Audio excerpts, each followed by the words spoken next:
Hey, welcome back to another episode of Brand News, the show where we take a brief look at recent design updates from some of the world's biggest brands. I'm your host Mo Ali, and boy do I have a crappy new logo to show you all today. It's so bad that some might argue that's even uglier than me, or at the very least it's a close second. But before that, let's quickly run through a couple of other major redesigns first. Let's go. Okay, first up we're looking at the new packaging design for Coca-Cola. On face value, they seem to have opted for a simple and minimal design, with the most significant change being the logo having moved up a bit, leaving an uncomfortable amount of negative space on the bottom half of the cans. Now the company rambles on about it being a visual metaphor for the drink's uplifting potential or some rubbish like that, but it's actually a clever move once you figure out why they've really done it.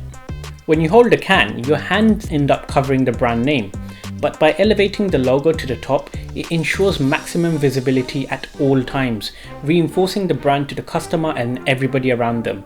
It's more free marketing and brand awareness beyond the point of sale.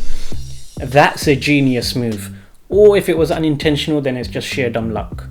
As one of the most recognizable brands in the world, making changes to the flagship product lineup is a delicate matter. The slightest percentage drop in sales is a matter of hundreds of millions of dollars in lost revenue, so you absolutely cannot afford to get the design wrong. This is a bold and minimal new redesign without compromising its distinctness. The added marketing value the redesign brings should strengthen the brand even further. So property website Zoopla has revealed a quirky rebrand, including a new shade of its signature purple colour to complement its redesigned logo. The mixture of uppercase and lowercase letters in the wordmark characterise how houses come in all shapes and sizes. They also embraced a more playful approach with their visual language and new typeface, giving it a more engaging feel. The interconnecting lines act as a guiding element through the Zoopla experience. With this rebrand, Zoopla hopes to reflect the complexity of the home buying process. Now, I'm not entirely sure why you'd want to remind your potential customers just how stressful and difficult the experience is about to be, but I guess they're hoping that the transparency and empathy will win the user's trust.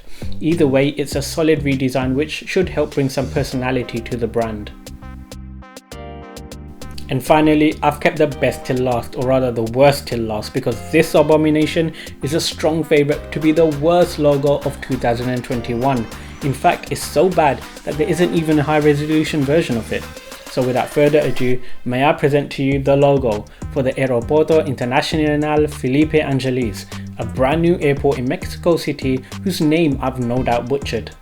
The logo features the initials AIFA, somewhat obscured by the large plane, an airport control tower which is about to be hit by the plane, and of course a woolly mammoth. Because what else says Mexican airport like a woolly mammoth? But don't worry, there's a perfectly reasonable explanation for it. Apparently, during the process of building the new airport, hundreds of mammoth skeletons were discovered, so obviously they just had to put one in the actual logo of an airport in Mexico. You know what, I'd love to know whose nephew designed this and what version of Microsoft Paint they used. Look, it's Ramadan, and as a Muslim, I'm praying that this is just a placeholder logo and not the final design. And if that is the case, they sure did take a lot of effort to make a temporary logo.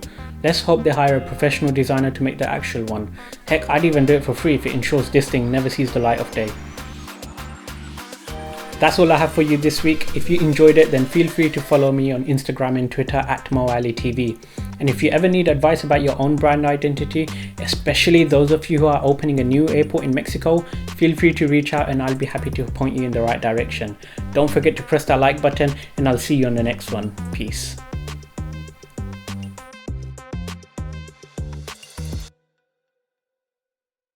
I guess this is the point where I'd normally take a sip from a can of Coke, but I'm fasting, so